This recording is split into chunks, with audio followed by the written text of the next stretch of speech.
Ketika Rasulullah dapat perintah 50 sholat, itu Nabi Ibrahim pertama yang dilewati karena di langit paling atas dibanding nabi-nabi yang lain. Itu Nabi Ibrahim diam karena beliau tidak punya tradisi protes.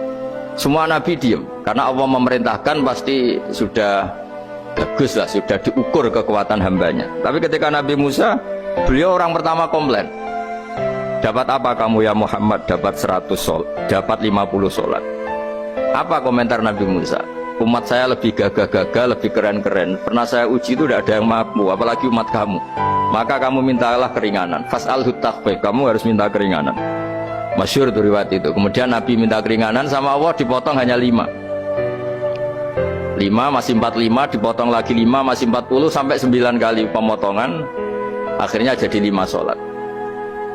Itu satu menjadi pelajaran bahwa hubungan dengan Allah Ta'ala itu tidak perlu malu, karena Allah itu suka kalau dimintain. Mestinya kan dipotong 5 minta lagi sungkan, dipotong lagi 5 minta lagi sungkan, tapi ternyata berkali-kali. Bahkan ketika sudah 5 itu Nabi Musa masih bilang, ya Muhammad minta lagi keringanan.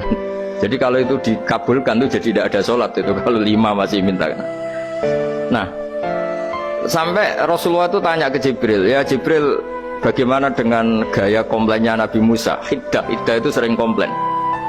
Jawabnya malaikat Jibril, ya roh hiddata, Allah tahu betul tentang komplainnya Musa dan Allah senang. Ya karena bawaan beliau begitu. Ini penting saya utarakan bahwa dalam Islam itu orang yang lemah lembut, yang samahah, Allahun halim kayak Nabi Ibrahim itu juga Allah suka. Yang suka komplain tapi demi hak, bukan demi konflik. Saya ulang lagi, demi hak bukan demi konflik, juga Allah suka. Itu kita menjadi dapat sholat yang hanya 5, itu barokahnya komplainnya Nabi Musa. Karena kita yang lemah ini diukur dengan umat beliau yang kuat, ternyata umat beliau tidak kuat. Barokahnya tidak kuat itu dipakai tolak ukur, apalagi umatmu ya Muhammad. Kemudian itu yang menjadikan Nabi sebagai orang yang sangat tawadhu, karena yang merintahkan itu senior.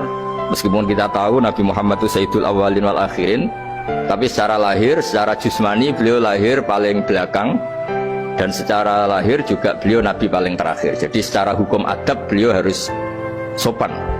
Tentu sopan itu jadi panutan kita, meskipun kita tahu hakikat beliau adalah Sayyidul Awwalin wal Akhirin secara hakikat.